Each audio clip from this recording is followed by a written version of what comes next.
కొన్ని రకాల పరిస్థితులను దేవుడు నీ జీవితంలోనికి అనుమతించి, అవి కొన్ని ఇబ్బందికరమైనవి, కొన్ని ఆనందకరమైనవి, రెండిటిని రప్పించి నిన్ను ఆయన స్వభావంలోనికి రూపాంతరపరుచుకుంటున్నాడు నా యేసయ్యా.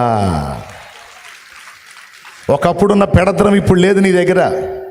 ఒకప్పుడున్న నడమంత్రం లేదు ఇప్పుడు నీ దగ్గర. ఒకప్పుడున్న మిడిమేళం లేదు ఇప్పుడు నీ దగ్గర. చాలా విరిగిపోయావు. ఒకప్పుడు పెళపెళలాడే మనిషివి, ఇప్పుడు దేవునికే స్తోత్రం అనే డైలాగులు వచ్చినాయి. నీకే తెలుసా సంగతి ఎలాగ మారావో. దేవునికి స్తోత్రం. ఎటుపోయిందా నడమంత్రం, ఎటుపోయిందా మిడిమేళం, ఎటుపోయిందా పెడద్రం, విరిగిపోయింది. ఎవరు ఎరగొట్టారు? ఎప్పుడు మొదలుపెట్టాడు పని? కాల్చబడకపోతే స్వర్ణం విలువ పొందలేదు, చీల్చబడకపోతే మేఘం వర్షాన్ని ఇవ్వదు.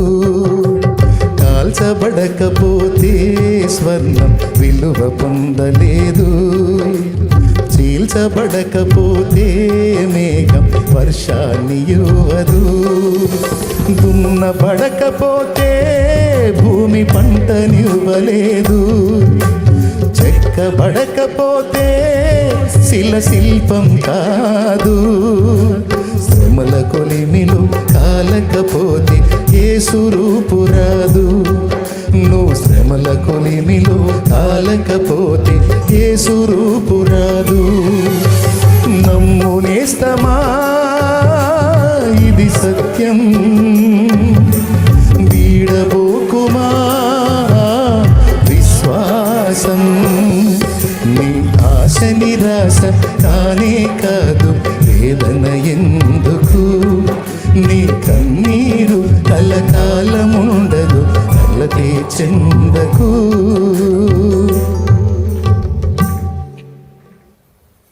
దేవుడే ఈ ఒక్క మాట కూడానండి.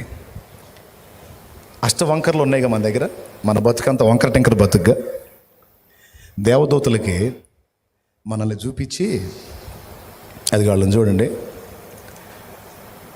వాళ్ళు నా పక్కన కూర్చుంటారు. అయ్యా నువ్వు దేవుడివయ్యా,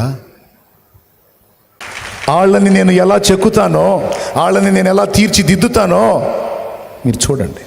కానీ ఈ మాట చెప్పినోడు ఎవరు? సైన్యములకు అధిపతి యెహోవా, యూదా గోత్రపు సింహం. పనికి పూనుకుంది ఎవరు? ఆయన. మరి ఆయన పనికి పూనుకుంటే పని ఒక దారి అయ్యిద్దా, మధ్యలో ఆగిద్దా? ఆ దారి అయ్యిద్దన్న వాళ్ళు ఎంతమంది ఒప్పుకుంటారు? చేతులు ఎత్తండి. అందుకన్నాడు యాకోబుతో, ఆ మాట నీతో కూడా అంటున్నాడు, నేను నీతో చెప్పినది నెరవేర్చు వరకు నీ చెయ్యిని విడవను. నేను నీతో చెప్పినది నెరవేర్చు వరకు నిన్ను విడవను, నిన్ను ఎడబాయను. ఏది అనుకున్నానో అది నీలో జరిగిస్తాను.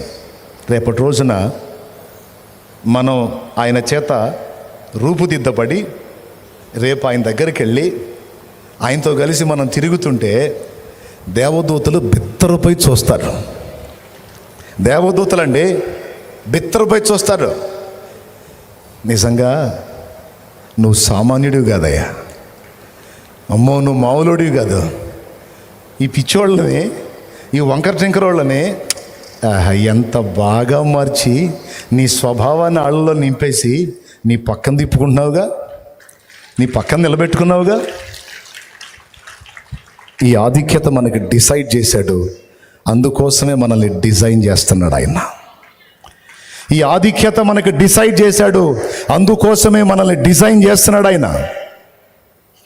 ఆ స్వభావాన్ని, ఆ బుద్ధిని, ఆయన వ్యక్తిత్వ సౌందర్యాన్ని నీలోకి నాలోకి రప్పించడానికి, నింపడానికే రకరకాల శ్రమల గుండా, రకరకాల పరిస్థితుల గుండా, నిందల గుండా, అవమానాల గుండా, లేమి గుండా, కఠినమైన ఇబ్బందుల గుండా నిన్ను ప్రయాణం చేపిస్తుంది, నడిపిస్తుంది. ఎందుకో తెలుసా? నిన్ను అలా ఆయన వలె మార్చడానికి. ఇప్పుడు చెప్పండి, దేవుడు చిత్తం వచ్చినట్టు నన్ను చేసుకోవచ్చు అంటావా? లేకపోతే కాదు నా ఇష్టం వచ్చినట్టు దేవుడు చేయాలంటావా? ఎంతమంది అప్పచెప్తారండి? తన చిత్తమే నాలో జరగాలి. మనసారా కోరుకుంటున్నారా? మరి ఒక్కోసారి ఎదురు దెబ్బలు తగిలినప్పుడు ఇలా ఎందుకు చేసావని ప్రశ్న ఎందుకు వేస్తున్నావు? ఇలా ఎందుకు చేసావని అడ్డ ప్రశ్నలు ఎందుకు అడుగుతున్నావు? అడగొద్దు. ఒకటే అనాలి, నువ్వు ఎందుకు చేసావో ఇప్పుడు నాకు అర్థం కాదు, కానీ భవిష్యత్తులో అయితే నాకు అర్థమయ్యేటట్టు నువ్వు చేయగలవు. కాబట్టి నీ చిత్తానికి నన్ను నేను అప్పగించుకుంటున్నాను. నీ ఆలోచన చొప్పున నన్ను నిర్మించి, నీవు అనుకున్న విధంగా నన్ను సిద్ధపరిచి, నీ పోలికలోనికి, స్వరూపంలోనికి, స్వభావంలోనికి నన్ను మార్చి నీ రాజ్యంలో నిలుపు. నాకంతే చాలు ప్రభువా. నీ బుద్ధి నాకు కావాలి, నీ పోలిక స్వరూపం నీలాగా నేను ఉండాలి, నీతో ఉండాలి. ఇలాంటి ఆశ, ఈ విధమైన ప్రార్థన మనం కలిగి ఉంటే చిన్నవాడి దేహంలో వాడికి తెలియకుండానే మార్పులు వచ్చి వాడు పెద్దోడైనట్టు, నీకు తెలియకుండానే నీలో అనేక రకాల మార్పులు వచ్చి నువ్వు పరిపూర్ణుడు అవుతావు, పరిపూర్ణాలు అవుతావు. ఇంకేం కావాలి? దీనికి మొదటి మెట్టేమిటి? మారు మనసు, బాప్తిసం. ఆ తర్వాత ఇక ఏం చేస్తాడు? మొదలు పెడతాడు పని. కాబట్టి ఇక గుర్తుపెట్టుకోండి, ఏనాడైతే రక్షణ పొంది దేవుని సొత్తు స్వాస్థ్యం అయ్యామో ఆనాటి నుంచి ఆ పరమ కుమ్మరి వేళ్ళు మన లోపల పనిచేయటం మొదలుపెట్టాయి. సొలొమోను అని చెప్పాడు కదా, మన లోపల పనిచేయటం మొదలు పెడతాయి ఆ వ్రేళ్ళు. ఆ యజమాని తనకిష్టమైన పాత్రగా మనల్ని మలుచుకోవటం మొదలుపెట్టాడు. కొంతమంది రక్షింపబడ్డోళ్ళ జీవితంలో ఇప్పటికే మొదలుపెట్టాడు. వీళ్ళ జీవితంలోనేమో ఇక ఈ మరుగంట నుంచి మొదలు పెడతాడు.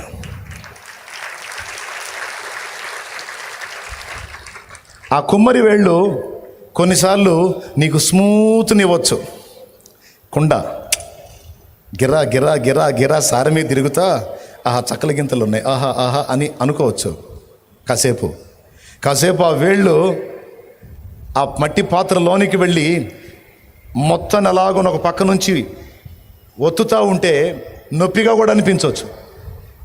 అందుకే మన ఆత్మీయ జీవితంలో కొన్నిసార్లు గిలిగింతలు పెట్టే సన్నివేశాలు, కొన్నిసార్లు నొప్పి పుట్టించే సన్నివేశాలు కూడా ఉంటాయి. మెంటల్గా ఫిక్స్ అవ్వండి. నువ్వేం చేసినా సరే నీ సారి మీద నుండి నన్ను మాత్రం త్రోసివేయొద్దు అని అడగండి.